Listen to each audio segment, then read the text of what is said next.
good question.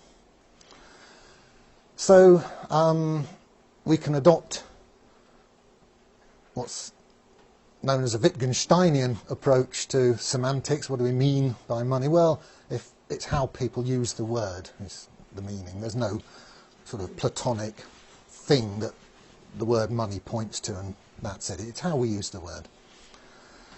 And from our point of view, the money users, the new numbers are new money. We spend them, use them, that is our medium of exchange. Once somebody's borrowed them, then they start circulating in the economy. The guy who sold you the house, he gets the 100,000, he probably buys a new car with it, or he goes on holiday, or whatever. Now there's a flip side to that expansion of the bank's balance sheet when somebody comes along and repays their loan, pays money back to the bank. And in this case, the money supply contracts. Let's see that schematically. Here's the balance sheet. The dotted lines are before the event, and the solid lines are both before and after. So when the guy comes in with these 100,000, well, he probably doesn't these days, he probably does it electronically, but when this event of debt repayment happens, then the effect on the balance sheet is that the loan account is paid off, so it disappears. So obviously some historic record of it is kept somewhere, but the day-to-day accounting of the bank, that loan has gone. And on the other side of the balance sheet, the customer's current account has gone down by 100,000. So we see the two sides now have shrunk, just in the opposite way to when they expanded when the loan was taken out. So after a while, the bank's been trading, and what does its balance sheet look like in general? Again, this is very schematic. Well, we've seen that the customer's deposits are liabilities to the bank. The loans taken out by customers are assets to the bank. Here they are. You'll notice the loans are a bit bigger than the deposits in this diagram. That's because, as we'll see, interest is charged on those loans. They have a certain internal dynamic. You take your eye off them and they grow. Another asset to the bank is physical cash called vault cash. The bank does actually keep some notes and coins in its safe, in its vault, and that is an asset to the bank. So we notice the difference between electronic money and physical money here, that whoever actually has ownership of physical cash, that's an asset to that entity, be it the bank or people outside the bank. Assets, financial assets, the banks tend to buy gilts, which are IOUs from the British government. It's a favourite asset of banks, and obviously the nice buildings that you see, and the cars and so on and so forth. And also, remember, initially the shareholders put their initial money into the account at the Bank of England, it's called their reserve account. We'll have a look at the structure of this in a bit more detail later. So that's an asset to the bank. So the bank has its money in the central bank, the Bank of England. The bank's customers have their money in the commercial bank. And on the commercial bank's balance sheet, the bank's money is an asset and the customer's deposits is a liability. Other liabilities that banks have, well, they have all the usual expenses of any business. They owe tax, they have to pay electricity bills, etc., etc.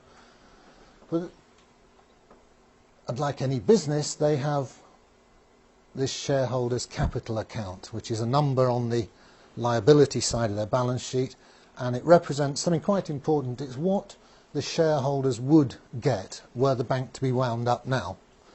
The bank would call in all its assets, pay off all its liabilities, and with any luck there'd be something left over for the shareholders to take away, because the shareholders came in at the beginning with a certain amount of money, they've traded for a while, they might want to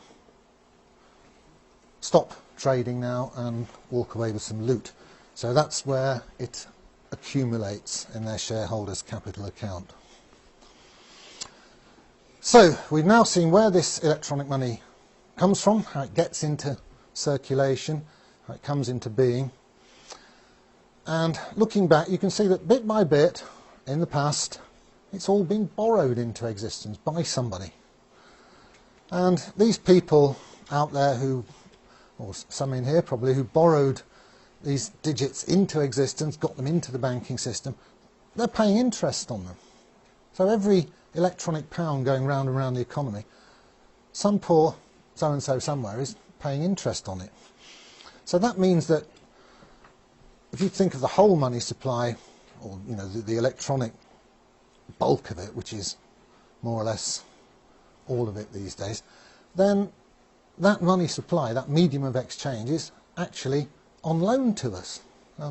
It has no permanence. It doesn't go round and round within the community of money users. It's lent to them by this rather strange banking system. So the conclusion is we actually rent our currency, our medium of exchange, from the bank, from the banking system, through these interest-bearing loans. And that's weird, isn't it, when you think about it?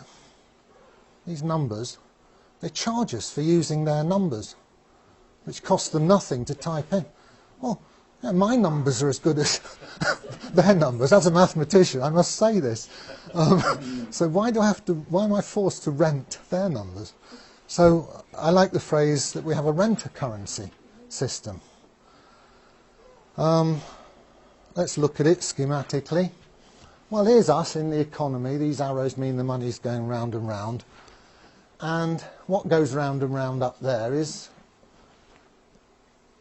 digits in banks' computers, and none of it is debt-free and none of it is permanent. It's all temporary, transient, ephemeral, and it comes into the economy, as we've seen, from interest-bearing commercial loans, and it drains back out of the economy as the loans plus the interest. So the banks extract wealth from the economy by renting to us a bunch of numbers.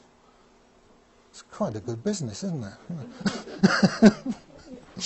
And of course the numbers they get back as interest are just as good as any other numbers, and they can spend those numbers back into the economy. And you'll notice bankers have pretty good cars and bonuses and houses and so on. All for buildings. Oh yeah, I mean, they accumulate a lot of wealth by charging us to use their numbers. What's the alternative? Well, we could do it this way. Here's us in the economy, and instead of using numbers which are lent to us by commercial banks, we could have our own numbers. Could issue them collectively, all of us. And they could be permanent. And the money supply could go round and round indefinitely as we conduct our business. Where would that sort of money come from? Well, it can only come from the collective, from the whole community of money users.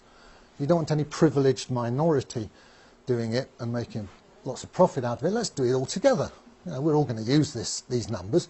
Well, let's have our own numbers. Fine. So we issue them into the economy and through what's called the state, which is, taking a benevolent look at it, it's what we all want to do collectively together. We all have nice roads and we all want to drive on the same side of the road and so on.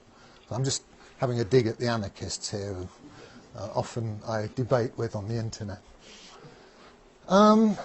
So collectively we can provide our own medium of exchange, our own bunch of numbers at negligible cost. You have to pay some guy to type them in, sure, but it's not a big expense. So that's the alternative which we're all working towards. Let's not knock debt-based money per se. We're just knocking commercially issued debt-based money. But there is an argument that any money system needs to be a bit flexible. needs to expand and contract. You know, if somebody invents a new widget and suddenly lots of factories are needed to produce these new wonder widgets, well, we need a bit more money in the economy. Well, we can still do that. We collectively, through the state, can lend money into the economy as well as spend money into the economy. So it's not a problem. This is a counter-argument to